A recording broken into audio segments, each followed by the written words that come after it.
اب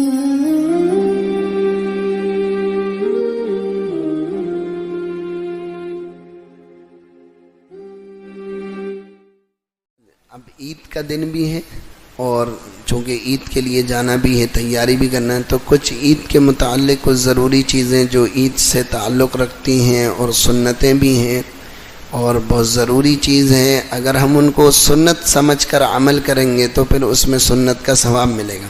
تو عید کی کچھ سنتیں ہیں۔ ایک تو یہ ہے کہ شریعت کے مطابق اپنی آرائش کرنا، یعنی جو جس حد تک شریعت نے اجازت دی ہے اس حد تک کوشش کریں آرائش کرنے کی، اپنے آپ کو سنورنے کی، اور کوشش کریں کہ جو تہوار ہمارے ہوتے ہیں ان میں سفید لباس کو استعمال کریں۔ اللہ کے نبی صلی اللہ علیہ وسلم کو سفید لباس بہت پسند تھا اور آپ نے فرمایا خود اس کو پہنا کرو اور اپنے مردوں کو بھی اسی میں کفن دیا کرو۔ سفید بہت اللہ کے نبی کو بہت پسند تھا، اس لیے کوشش کریں سفید لباس کے اندر جو چیز جتنی اچھی لگتی ہے وہ رنگین کے اندر نہیں ہو سکتا، مزہ ہی نہیں آتا۔ وہ سفید کے اندر آدمی جچتا ہے، خوبصورت لگتا ہے، بہترین لباس ہے شریعت کا سفید لباس پہ۔ اسی طریقے سے غسل کرنا، یہ آج کے دن سنت ہے۔ اب غسل کرنا ہے، سب کو کرنا ہے، ہر ایک بچہ کرے گا، بچی کرے گی، لیکن چونکہ نیت نہیں ہے کہ کیا کرنا ہے تو اب اس پر سنت کا ثواب نہیں ملے گا، اس لیے غسل کرنا یہ بھی۔ اسی طریقے سے مسواک کرنا، کوشش کریں کہ مسواک لے لیں اور آج کے دن مسواک ضرور کریں، نہیں ہو تو کوئی نیم وغیرہ کی کچھ لکڑی توڑ کے ضرور مسواک کریں تاکہ ایک سنت ادا ہو جائے۔ اسی طریقے سے عمدہ کپڑے پہننا، یہ ضروری نہیں ہے کہ کپڑا نیا ہی ہو، اچھا ہو، دھلا ہوا ہو، پریس وغیرہ ہو گئی ہو۔ اگر کسی کے پاس نیا ہے تو وہ نیا پہنے، لیکن اگر کسی کے پاس نیا نہیں ہے تو اب وہ جتنے پرانے ہیں ان پرانوں میں جو سب سے اچھا ہے اور زیادہ سفید ہے اور زیادہ اچھا ہے اس کو پھر زیب تن کریں۔ اسی طریقے سے ایک سنت عید کے دن کی یہ ہے کہ صبح کو بہت سویرے اٹھنا، کوشش تو یہ کری جائے کہ یہ جو رات گزری ہے اس رات کو بھی جاگا جائے اور اس رات کو بھی اللہ سے اپنے آپ کو قبول کروایا جائے۔ بڑی مبارک رات ہے، حدیث کے اندر اس کی فضیلت موجود ہے کہ اللہ کے نبی صلی اللہ علیہ وسلم نے فرمایا اللہ تعالیٰ جو ان راتوں کو اس رات کو جاگے گا یہ لیلۃ الجائزہ ہے، انعام والی رات ہے۔ تو اگر رات جاگیں گے تو اٹھنے کا مسئلہ نہیں، لیکن اگر پھر بھی کوئی سو جائے تو صبح سویرے جلدی اٹھنے کی کوشش کریں۔ دوسرے یہ کہ ایک خوشبو لگانا اور بہترین خوشبو لگانا، یہ بھی سنت ہے اور یہ تو مستقل عادت بنا لیں کہ اس سنت کو تو انشاءاللہ عمل کریں گے۔ یہ تو بہت بڑی سنت ہے اور تمام انبیاء کی سنت ہے۔ فرمایا 4 چیزیں تمام انبیاء کی سنت ہے، خوشبو لگانا، نکاح کرنا اور مسواک کرنا اور حیا، یہ تمام نبیوں کی سنت ہے، اس لیے خوشبو لگائیں۔ اسی طریقے سے صبح سویرے عیدگاہ جانا، لیکن مسئلہ ہمارے یہاں بہت بڑا یہ ہے کہ لوگ جب تک سورج تب نہ جائے جب تک عید کی نماز نہیں کرتے، حالانکہ روایت موجود ہے اللہ کے نبی صلی اللہ علیہ وسلم عید کی نماز اس وقت پڑھتے تھے جب سورج ایک نیزہ بلند ہو جاتا تھا، اور بقرعید کی نماز اس وقت پڑھتے تھے، نہیں، عید کی نماز اس وقت پڑھتے تھے جب سورج 2 نیزہ بلند ہو جاتا تھا۔ عید کی نماز اس وقت پڑھتے تھے جب سورج 2 نیزہ بلند ہو جاتا تھا، اور بقرعید کی نماز اس وقت پڑھتے تھے جب سورج 1 نیزہ بلند ہو جاتا تھا۔ لیکن بڑا مسئلہ ہے یہ کہ ہمارے یہاں عید کی نمازوں کو جلدی نہیں کیا جاتا ہے۔ حرم وغیرہ میں لوگ جو آتے ہیں آدمی فجر کی نماز پڑھنے کے لیے وہ گھر نہیں جاتے، وہ پھر عید پڑھ کے جاتے ہیں۔ تہجد میں آتے ہیں، فجر کی نماز پڑھی، 20-25 منٹ وہاں پر تھوڑی دیر تشریف رکھی اور بس اس کے بعد عید کی نماز دوگانہ ادا کری اور اس کے بعد تو اب ہمارے یہاں یہ ہوتا ہے کہ وہ 9, 10, 10:30, 11 بجے عید کی نماز ہو رہی اور سورج بالکل سوا نیزے پر اور بالکل زوال کے وقت پہ پہنچنے والا ہے اور اس وقت عید کی نماز ہو رہی، گرمی سے آدمی پریشان ہو رہا۔ اگر ابھی سے شروعات کی جائے اور عید کی نمازوں کو جلدی ادا کرنے کی کوشش کی جائے تو بہت بڑا مسئلہ حل ہو سکتا ہے۔ ایک تو بقرعید کی نماز میں مسئلہ یہ کھڑا ہوتا ہے کہ مستحب طریقہ یہ ہے کہ بقرعید کے دن آدمی قربانی کے گوشت سے ابتدا کرے اور قربانی کے گوشت کو کھائے، وہاں سے ابتدا کرے۔ لیکن اب مسئلہ یہ کہ بقرعید کی نماز تو ہو رہی 11 بجے اور 10 بجے، اب اگر عید کی بقرعید کی نماز پڑھنے 10 بجے گیا ہے اور عیدگاہ سے پڑھ کے وہ نماز پڑھ کے آیا تو گھر پہنچتے پہنچتے تو اس کو 12 بج جائیں گے. اب 12 بجے وہ کھٹیک کو بلا کر لائے گا اور قربانی کرے گا تو وہ کھٹیک بھی ماشاءاللہ اس دن سنتے کسی کی نہیں ہے, وہ تھوڑا بہت کر کرا کے چلے گئے تو وہ 2:30-3 بجے جا کر اس کو کچھ ملے گا تو وہ تو اچھا خاصا روزہ ہو گیا اس دن, تو اس کا 2-3 گھنٹے اور رک جائے گا تو افطاری کا ٹائم ہو جائے گا. تو اب یہ کتنی بڑی ایک غفلت اور لاپرواہی ہے کہ اس طرف توجہ نہ دی جا رہی, اس لیے ایک سنت ہم سب سے چھوٹ رہی. تو عید کے دن تو تھوڑی گنجائش ہے کہ تھوڑی بہت لیٹ ہو جائے, لیکن بقرعید میں چونکہ قربانی کرنا ہوتی اس لیے اللہ کے نبی اس کو جلدی پڑھتے تھے. عید کی نماز عیدگاہ جا کر پڑھنا چاہیے, یہی زیادہ صحیح طریقہ ہے اور یہی سنت طریقہ ہے. اچھا, ایک طریقہ یہ ہے کہ عیدگاہ ایک راستے سے جائیں اور دوسرے راستے سے آئیں.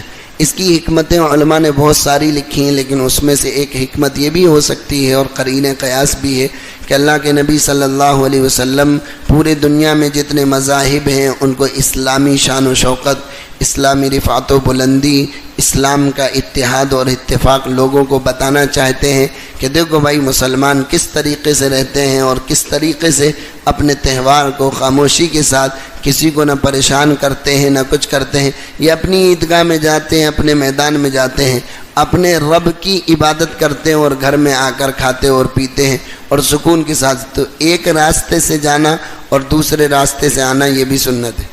اچھا, ایک طریقہ یہ ہے کہ عیدگاہ پیدل جائیں, اگر قریب ہیں کوشش کریں کہ پیدل جائیں, سواری پر سوار ہو کر نہ جائیں.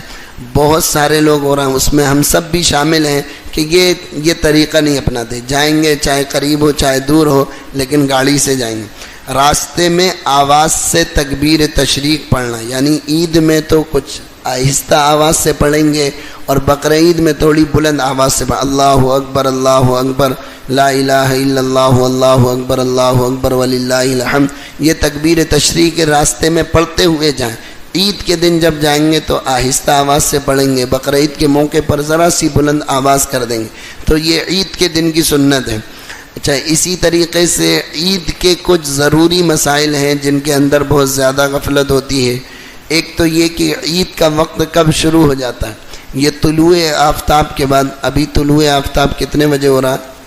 5:38 پر 20 منٹ کے بعد عید کی نماز آپ ادا کر سکتے. اگر 6 بجے عید کی نماز ہو جائے اور سارے مسلمان سویرے آ جائیں اور فجر کی نماز یہاں پڑھیں اور 20 منٹ کے لیے یہاں بیٹھ جائیں, ذکر وغیرہ کر لیں, تو کیا اب یہ عید کی نماز پڑھ کے چلے جائیں تو کیا مسئلہ حل ہو جائے؟ کتنا بڑا مسئلہ. خوب جا کر وہاں گھروں میں صفائی کریں, خوشیاں منائیں, کھانے پکائیں, اچھے اچھے لوگوں سے ملاقات کریں.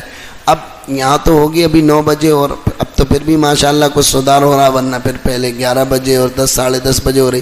تو عید کی نماز کا وقت طلوع آفتاب کے 20 منٹ بعد شروع ہو جائے اور زوال تک رہتا ہے. اب اگر زوال تک نماز پڑھ لی تو ادا ہو جائے گی, اور زوال کے بعد پھر اگر عید کی نماز کسی وجہ سے عید کے دن نہ پڑھ سکے تو اگلے دن پڑھ سکتے ہیں, مؤخر کر سکتے ہیں.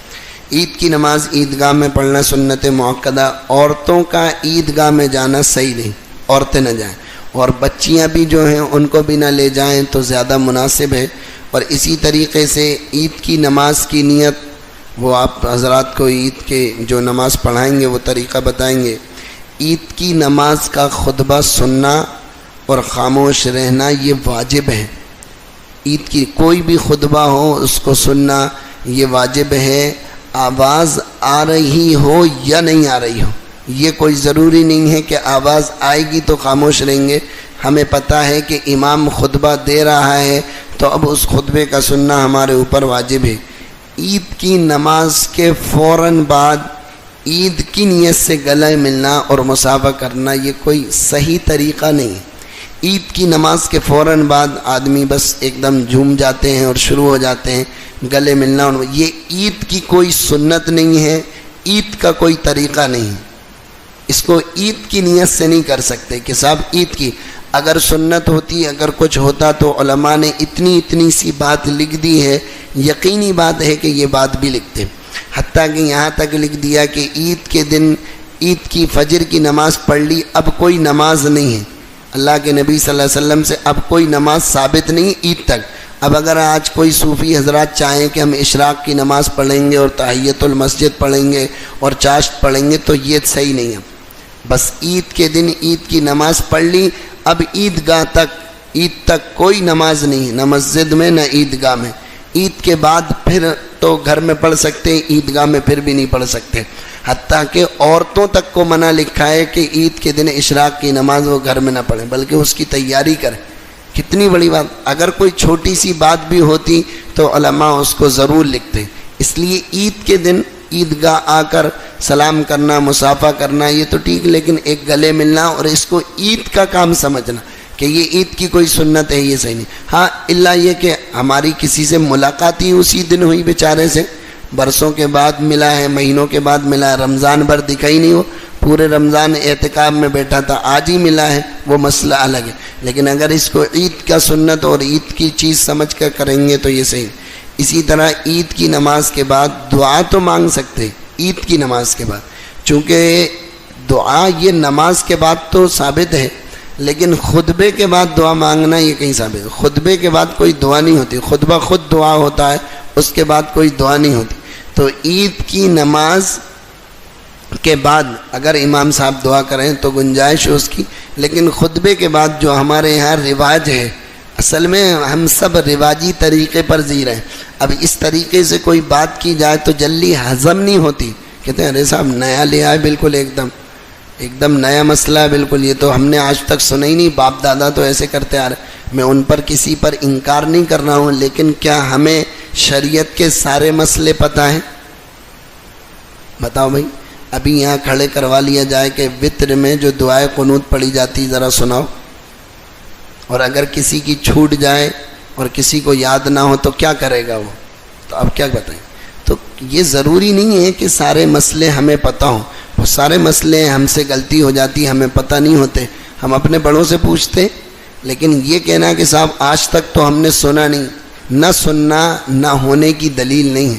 آپ نے سنا نہیں تو اس کا مطلب یہ نہیں ہے کہ وہ چیز ہوگی نہیں۔ سمندر میں بہت ساری مخلوقات رہتی، ہم نے سنا نہیں، لیکن کسی نے آ کے بتا دیا، تو اب یہ کہنا آج تک تو ہم نے سنا ہی نہیں تھا، تم کیسے کرو ایسی ہوتی، ہم تو نہیں مانتے، تو یہ تو آپ کی جہالت کی بات ہے۔ اس لیے عید کی نماز کے بعد تو دعا مانگ سکتے ہیں، مگر خطبے کے بعد صحیح نہیں۔ اسی طرح عید کے دن قبرستان جانا عید کی سنت سمجھ کر، کہ آج کے دن ایک آدمی اس لیے جا رہا ہے کہ کہیں خوشیوں میں ہم شامل ہو کر اپنی موت کو نہ بھول جائیں، وہ ایک مسئلہ الگ ہے، لیکن اس کو عید کی سنت سمجھ کر اگر کوئی جائے تو پھر صحیح نہیں، چونکہ شریعت کسی دن کے ساتھ، کسی وقت کے ساتھ کسی عبادت کو خاص نہیں کرتی ہے۔ جن عبادتوں کو کرا ہے وہ وہاں سے ثابت ہے۔ اللہ کے رسول نے فرمایا ہر جمعے کو قبرستان جایا کرو تاکہ تمہیں موت کی یاد تازہ ہو، تو اب جمعے کو جائیں لیکن نہیں جاتے، لیکن ایک رواج سا بن گیا ہے کہ بس اب جانا ہے۔ تو اس لیے اگر کوئی باقاعدہ لازماً طور پر اور عید کی سنت سمجھ کے جاتا تھا تو ایک آدھ مرتبہ چھوڑ دے، یا کبھی عید کی نماز سے پہلے چلا جائے یا کبھی ظہر کی نماز کے بعد چلا جائے، تاکہ ایک رسم نہ بنے، ایک رواج نہ بنے۔ یہ بہت ضروری چیزیں ہیں، ہم کریں گے بھی، اور اگر وہ چیز ثابت نہیں ہوگی تو اس پر ثواب نہیں ملے۔ میں نے اس دن جس دن ختم تھا اس دن آپ کے سامنے میں نے بات کہی تھی کہ بعض چیزیں ہم اپنے نفس کی خواہشات کی وجہ سے کرتے ہیں، ان پر شریعت کی طرف سے کوئی اجر نہیں۔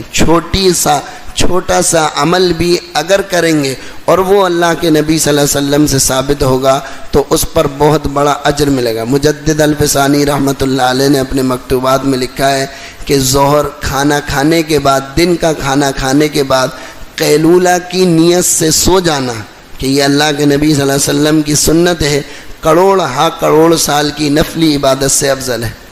سنت کی نیت سے سو جانا سر، کیوں؟ اس لیے کہ میرے آقا سے ثابت ہے۔ اب بس یہی ساری چیزیں ہیں، ان پر ہم سب کو عمل کرنا ہے۔